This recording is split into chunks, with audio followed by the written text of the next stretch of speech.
ከ130 ሚሊዮን በላይ ህዝብ ያላትና በፈጣን እድገት ላይ ያለችው ኢትዮጵያ በየብስ ታጥሮ መቆየት የልማት እንቅፋት ብቻ ሳይሆን የታሪክ ዕዳም ነው።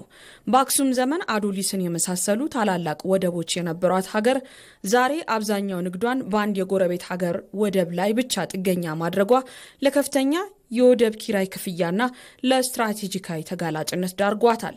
ይህን ታሪካዊ ስህተት ለማረም የተነደፈው የሁለት ውሃ ፖሊሲ ኢትዮጵያን ከየብስ እስር ቤት አውጥቶ የዓለም የባህር ንግድ ተዋናይ የሚያደርጋት ስልታዊ እርምጃ ነው። የአሰብና የመጽዋ ፖርቶች ነበሩ፣ ኢትዮጵያ ስትጠቀማቸው ነበሩ ፖርቶች።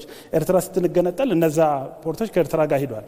ግን ምንድነው መደረግ የነበረበት? አንድ ሀገር ከአንድ ሀገር ሲገነጠል ከዛ በኋላ ሂደቱ እንዴት ነው ሙሉ ሊደረግ የሚችለው? ስለዚህ ያለው የሀገራት ልምድ እና ፕራክቲስ ምን ያሳያል የሚሉ ከዛ ተነስተን የኢትዮጵያና ኤርትራ መካከል የነበረው የሰክሴሽን ፕሮሰሱ ወይ ደግሞ ሌጋል ፕሮሰሱ የህግ ሂደቱ ሙሉ አልነበረም። ኢትዮጵያ ደግሞ በዚህ ታሪክ ውስጥ ትልቅ ቦታ የነበራት የባህር በር ባለቤትነቷ የማንነቷ አካል የሆነ ሀገር ነች።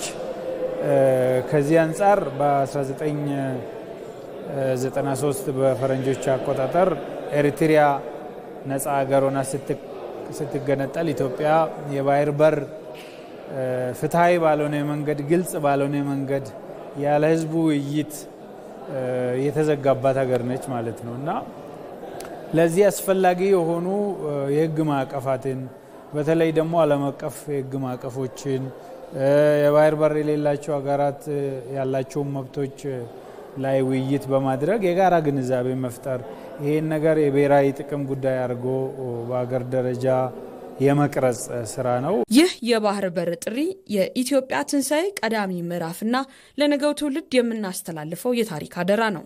እንደ ስኬታማ ሀገራት ተሞክሮ ሁሉ እኛም ትውልዱን በባህር ሳይንስና ቴክኖሎጂ በማነቃቃት የማሪታይም ዲፕሎማሲያችንን በማጠናከርና የሰማያዊ ኢኮኖሚ ስትራቴጂን በመተግበር ብሔራዊ ብልጽግናችንን ማረጋገጥ ይኖርብናል። በእኛ በኩል አሁን ትልቁ ነገር ይህንን አጀንዳ ማድረግ የህዝብ አጀንዳ ማድረግ አስፈላጊ ነው።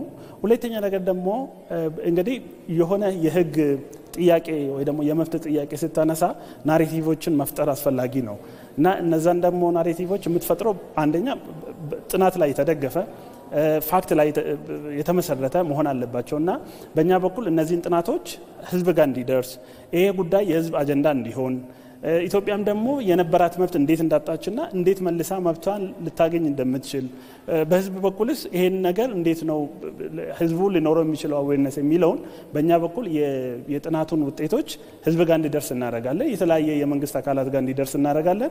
ይሄ ጉዳይ ግን የሀገር ጉዳይ የህዝብ ጉዳይ መሆን አለበት።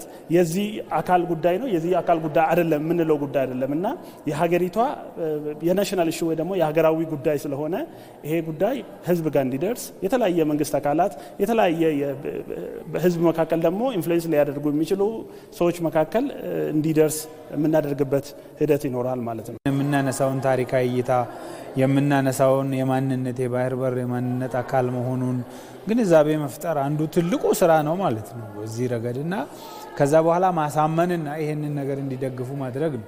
የሪሶርስ እጥረት ቢኖር ተሻምተን የሆነ አካል ሪሶርስ ብንወስድ ነው ከባድ የሚሆነው እና በጣም ሰፊ ሪሶርስ ያለበት ኢትዮጵያ ያንን ሪሶርስ በመጠቀሟ ኢትዮጵያ ብቻ አይደለችም የምትጠቀመው በአካባቢው ላይ የሚያመጣው የሰላምና መረጋጋት እንዲሁም በሌሎች ሀገራት ፍልሰትን በመቀነስ ጭምር የሚያመጣው አስተዋጽኦ ከባድን ትልቅ ከመሆኑ አንፃር ይሄንን ሰዎች እንዲረዱና እንዲደግፉ ማድረግ ነው ትልቁ ስራ።